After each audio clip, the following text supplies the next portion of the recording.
보통은 일정 기간 동안 그렇게 했는데 우리 삼손 또 사무엘 그리고 세례 요한은 평생을 나시린으로 사는 겁니다. 삼손, 사무엘, 세례 요한. 그런데 그들은 왜 평생 그럴 수밖에 없었는가? 하나님께서 정하셨기 때문에 그렇습니다. 평생을 나시린으로 살 것이다 이렇게 정했죠. 그래서 사무엘의 엄마인가요? 삼손의 엄마는 그 삼손을 잉태했을 때 그 엄마도 그 어떤 부정한 것으로 자기를 더럽히지 아니하였다 이렇게 말할 정도였습니다.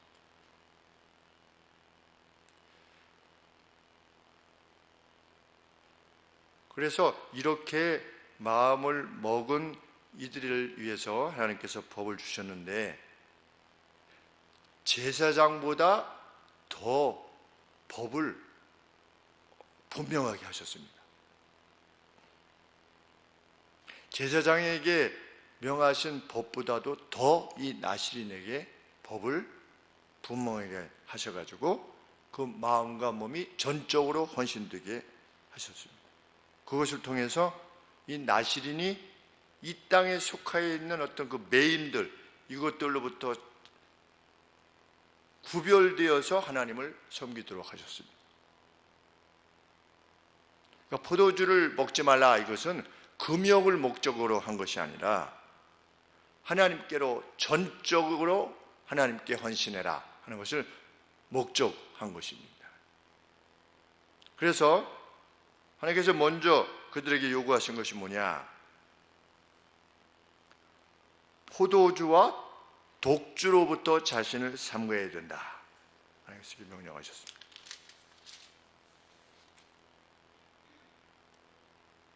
삼 절 말씀에 포도주와 독주를 멀리하며 그런데 여기서 독주는 보리나 대추야자 혹은 꿀 이것을 발효해서 만든 술이랍니다.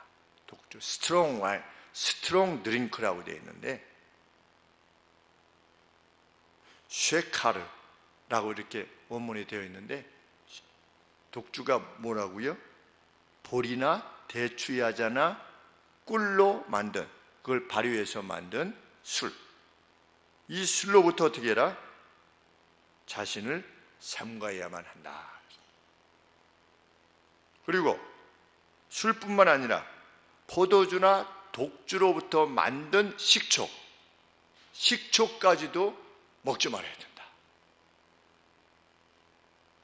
또 포도 주스도 마시지 말아야 된다. 그 다음에 생포도도 먹지 말아야 되고 건포도도 먹지 말아야 된다.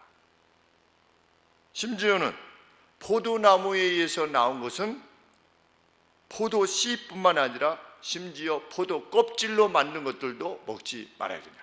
그러니까 전면 금지입니다. 포도와 관계되어진 것은 전면 금지인데 포도가 상징하는 것이 무엇입니까? 우리 구약에 보면 기쁨이에요. 그렇죠? 세속적인 기쁨.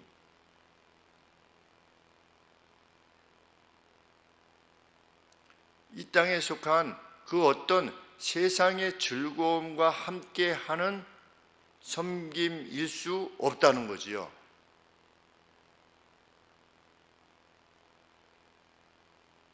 오늘로 치면 며칠 동안 기도원에 가서 금식 기도하는 것과 다를 바가 없을 겁니다. 아니면 내가 일주일 동안은 아니면 한 달 동안은 내가 텔레비를 보지 않겠습니다. 하나님 텔레비를 보지 않고 하나님의 말씀만 살피겠습니다. 다른 나를 즐겁게 하는 그 모든 것으로부터 삼가겠습니다.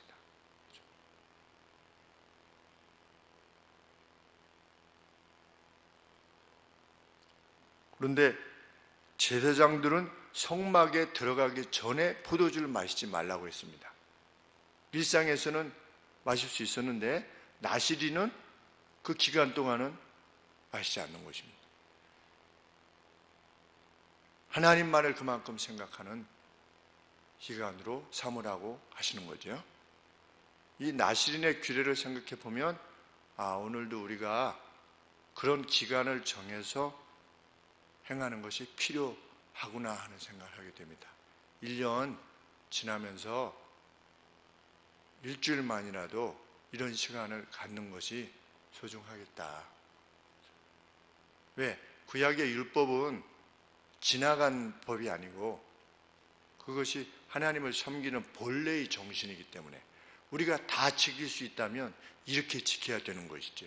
다 지킬 수 없기 때문에 그리스도의 은혜를 사모하게 되는 것인데, 그리스도의 은혜를 의지할 수밖에 없는 것인데, 본래 율법은 선한 것이다. 우리가 한번 생각해 보게 됩니다.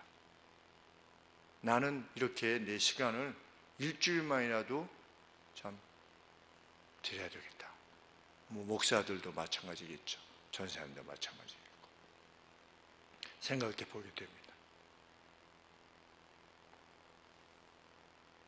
이후에 명령되는 것이 무엇인가? 또 특징적인 것이 그 어떤 면도도 그의 머리를 지나가지 않게 해라. 5절 말씀에 그 서원을 구별하여 모든 날 동안은 삭도를 도무지 그 머리에 대지 말 것이라.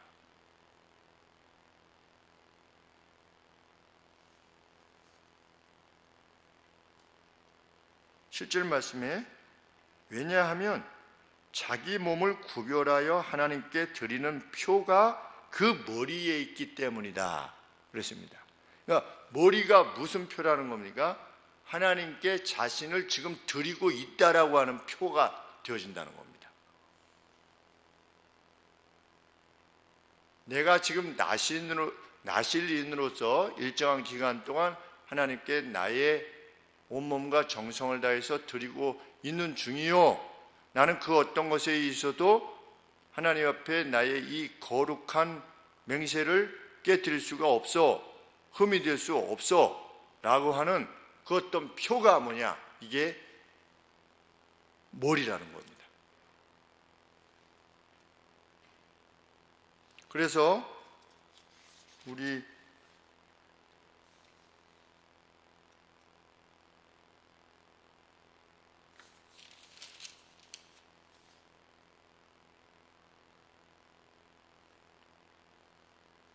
제사장도 머리를 깎지 못하도록 했습니다. 그런 상황이 되었을 때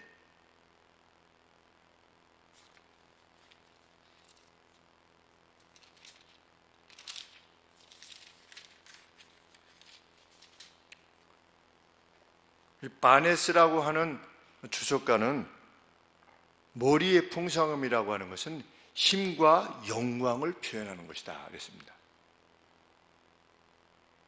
그래서 그의 모든 힘과 자기 자신의 모든 영광으로 하나님을 섬기겠습니다라고 하는 표가 그 머리에 있다.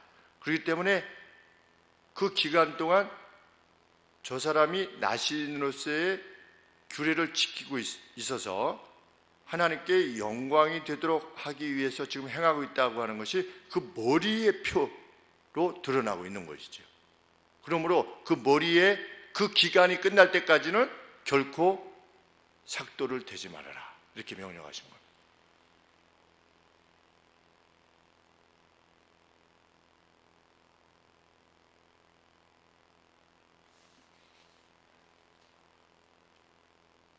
그래서 5절 하반절에 그는 거룩한 즉 그 머리털을 길게 자라게 할 것인데 자기 몸을 구별하여 여호와께 드리는 모든 날 동안은 시체를 가까이 하지 말 것이요, 그 부모 형제가 죽을 때라도 그로 인하여 몸을 더럽히지 말 것이니 이는 자기 몸을 구별하여 하나님께 드리는 표가 그 머리에 있기 때문이다. 지금 죽은 사람을 가까이 하면 안 된다는 겁니다. 죽은 사람을 가까이 하면 어떻게 되죠? 부정하게 되죠. 그렇죠? 지금 하나님 앞에 자기를 드리는 하나님께 거룩한 자기인데 이것이 그 누구의 죽음에 의해서 부정하게 되면 어떻게 됩니까? 시체로 인해서 부정하게 되면 머리를 깎아야 돼요. 그래서 7일 동안 부정하게 됩니다. 하나님께서 그렇게 정하셨어요. 그러니까 시체를 가까이 하지 말라는 이유가 뭡니까? 시체가 부정하다 이런 차원이기보다 시체를 가까이 하면 부정하게 돼서 지금 하나님의 섬기고 있는 표가 머리에 있는데 머리를 깎아야 되잖아요. 그렇죠? 그러니까 그런 일이 발생해서는 안 된다는 겁니다. 심지어 누가 죽어도 7절 말씀에 그 부모 형제 자매가 죽은 때라도 그로 인하여 몸을 더럽히지 말 것이니 왜냐하면 자기 몸을 구별하여 하나님께 드리는 표가 그 머리에 있기 때문이다. 자기 몸을 구별하는 모든 날 동안에는 그는 여호와께 거룩한 자니라. 이거 매우 중요한 것입니다. 여호와께 거룩한 자니라. 따로 구별되어 있다는 거죠. 여호와께. 우리가 똑같은 인간인데 왜 말씀 맡은 자를 존경하라고 성경이 되어 있는가? 여호와께 구별되어 있기 때문에 그렇습니다. 인간으로서는 똑같지요. 모세나 이스라엘 백성이나 250명의 두령이나 인간으로서 행하는 어떤 범죄, 무슨 생각들, 인간으로서의 속성 이게 다를 바가 뭐가 특별히 있겠습니까? 그럼에도 불구하고 왜 그렇게 할 수밖에 없느냐? 여호와께 드려졌단 말이죠. 구별됐어요.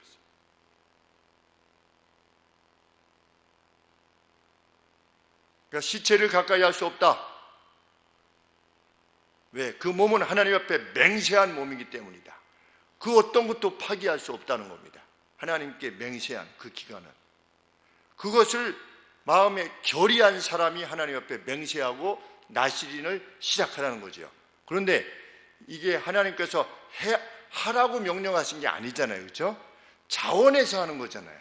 자원에서. 1년에 한 차례씩 이렇게 하라 이렇게 명령하신 게 아니라 자기가 안 해도 돼요. 그거를. 그런데 누군가 그 나시린의 맹세를 하고자 한다면 그것까지 각오한 채로 하나님 앞에 거룩하게 드려질 것을 맹세하고 목적해라. 이렇게 하나님께서 말씀하시는 거예요.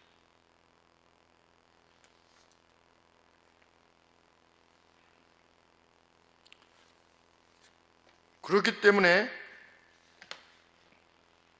9절 말씀에 명령이 나오는 겁니다. 죽은 사람을 가까이 안 하려고 했는데 자기 옆에 있는 사람이, 이 나시린 옆에 있는 사람이 갑자기 죽은 거예요. 돌연사를 하게 된 겁니다. 자기가 죽음을 가까이 가려고 한 게 아니라 옆에 있던 사람이 갑자기 죽은 거예요. 소에 받쳐 죽든지 어떤 식으로 해서 죽게 되면 그런 상황을 상정한 겁니다. 9절 말씀에.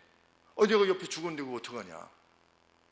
누가 호련히 그 사람 곁에 죽어서 스스로 구별한 자의 머리를 더럽히거든. 그렇게 돼도 그 시체가 머리를 더럽히게 될 만큼 하나님 앞에 전적으로 구별되어 있는 이 맹세가, 그 무게가 그렇게 있다는 겁니다. 그래서 머리를 더럽히거든 그 몸을 정결케 하는 날에, 이 7일 되는 날에, 아까 7일 동안 부정해진다고 그랬죠. 시체에 가까이 하게 되면 그 날에 머리를 밀 것이니 곧 제7일에 밀 것이며 제8일에 산비둘기 2마리나 집비둘기 새끼 2마리를 가지고 회막문에 와서 제사장에게 줄 것이요 제사장은 그 하나를 속죄 제물로 하나를 번제물로 드려서 그의 시체로 인해 얻은 죄를 속하고 또 그는 당일에 그의 머리를 성결케 할 것이며, 머리를 다시 깎는 거예요. 다시 시작하는 겁니다. 12절 말씀에 자기 몸을 구별하여 여호와께 드릴 날을 새로 정하고는 없어요, 원문에. 그래서 글자가 좀 작게 나온 것입니다. 1년 된 수양을 가져다가 속건제로 드릴지니라. 자기 몸을 구별한 때에 그 몸을 더럽혔은즉 지나간 날은 무효니라. 앞으로 행해 왔다가 누가 호련히 죽어서 하면 처음부터 다시 해야 된다는 거예요.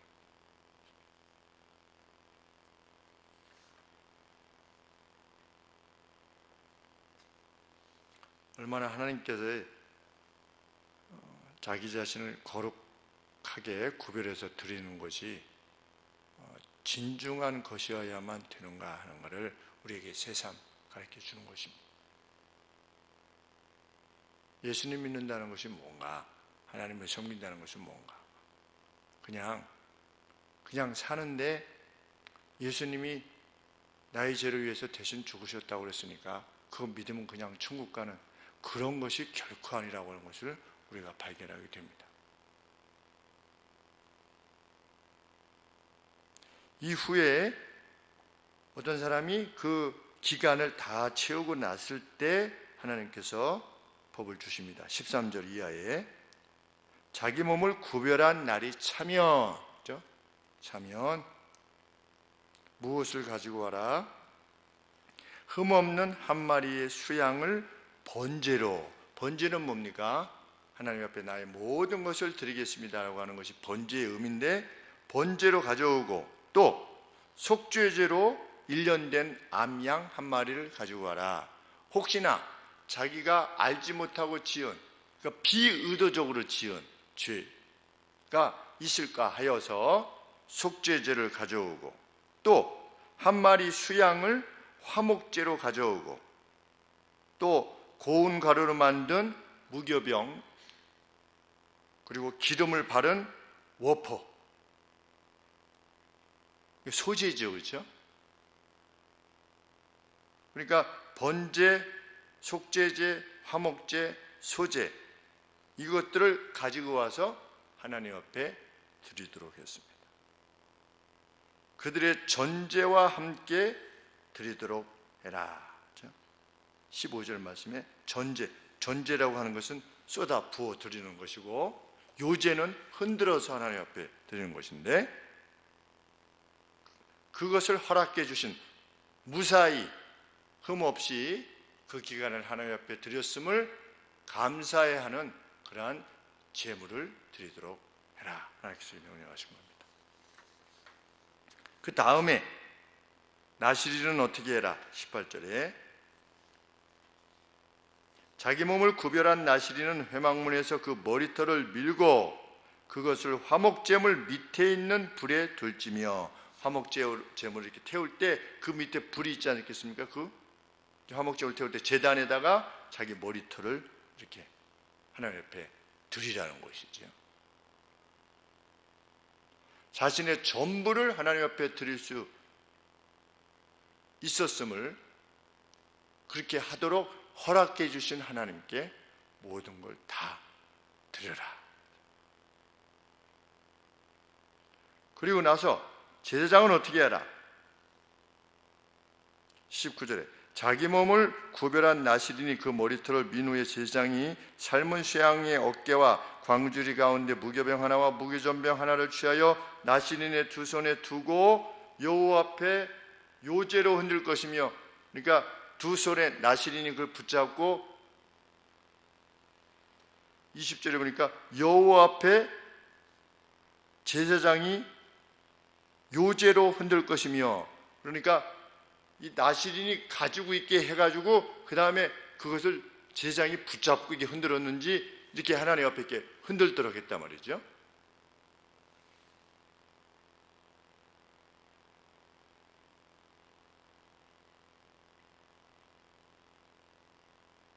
무엇을?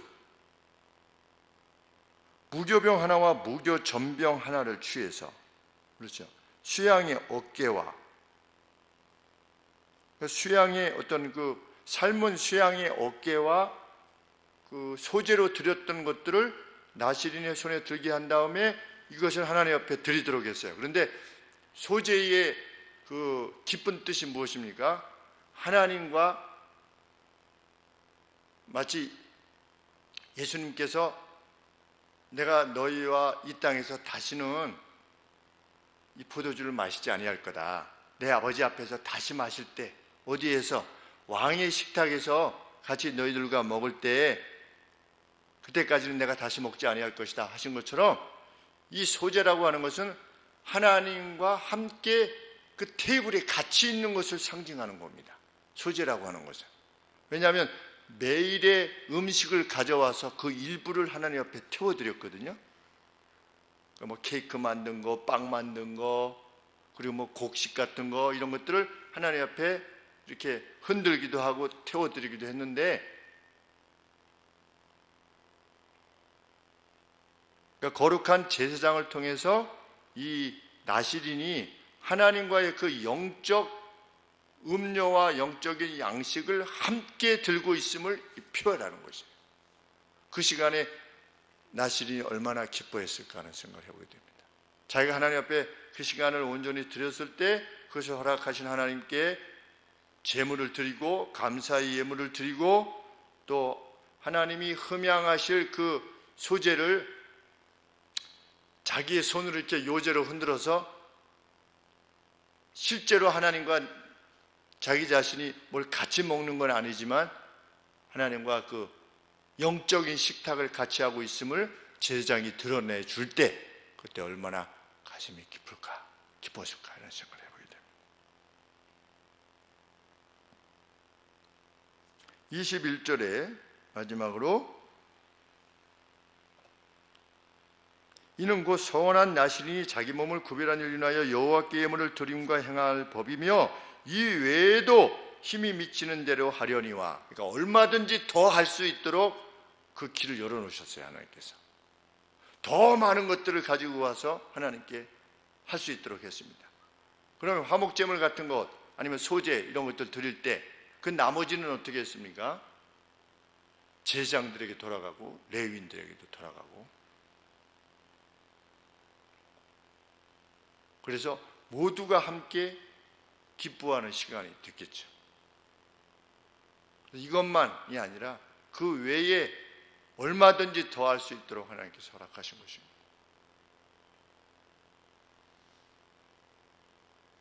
일정 기간만이라도 하나님께 온전히 헌신하고자 하는 이 간절한 표현이, 우리도 참 1년에 단 며칠만이라도 이렇게 정하여서 하나님 앞에 드릴 수 있는, 그것을 하나님이 기뻐하신다고 하는 것,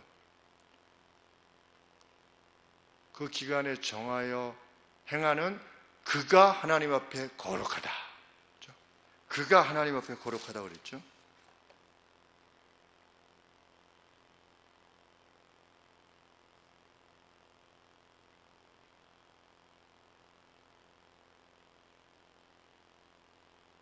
(15) 절 말씀에 드리는 날이 차기까지 그는 거룩한즉 그랬습니다. 그 기간 내내 그는 거룩하다고 정의가 되어지는 겁니다. 5절 말씀 중반절에 여호와께 드리는 날이 차기까지 그는 거룩한즉, 그렇죠? 그는 그 가운데 있는 그가 거룩하다는 겁니다. 뭐가 하나님 앞에 거룩한 거냐? 세상의 모든 타이들, 우리를 묶는 그 타이들로부터 우리의 이 주의를 분산시키고 산만하게 하는 그 어떤 것들로부터도 분리되어져서 하나님 옆에 자기 자신을 드리고 있는 그가 거룩하다 라고 했는데, 이 거룩한 날들이 우리에게 있어지기를 원하고, 이것을 위해서 하나님 앞에 맹세의 헌신이 있어지기를 원하는 것입니다. 그래서 우리 사도행전에 보면 누구도 이렇게 했습니까? 사도 바울도 그렇게 했죠. 그래서 갱그리아에서 머리를 깎았다. 성경이 사도행전에서 이렇게 표현하고 있죠. 그러니까 사도 바울도 신약 시대 때 뭐 다 끝났는데 뭐 그게 아니라 사도 바울도 이 규례를 행한 겁니다. 그 선교에 그 막 매맞고 굶주리고 그 분주하고 이런데도 불구하고 그 기간 동안에 사도 바울이 이 나시린의 규례를 행한 겁니다. 그래서 갱그리아에서 머리를 깎았다라고 하는 표현이 거기서 나온 겁니다. 사도 바울도 그 분주한 것에서 행했다면 우리도 해야만 되는 것이겠죠. 그렇죠? 네. 귀한 이 드림이 우리 삶에 있어지기를 소원합니다. 기도하겠습니다.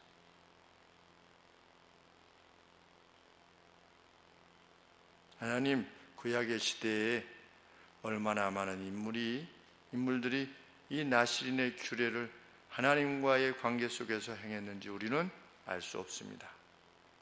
그러나 하나님, 이 법을 두신 것은 누군가 그렇게 하나님 앞에 자기 자신을 드리고자 할 때에 그것을 기뻐하셔서 그를 거룩해 하시려고 하나님께서 이 거룩한 법을 주신 줄 믿습니다. 하나님, 저희도 이 뜻을, 이 말씀의 가치를 가슴에 두어서 정말 정한 기간을 두어서 하나님 앞에 기도하고 금식하고 엎드려 하나님의 선한 뜻을 위해서 구하는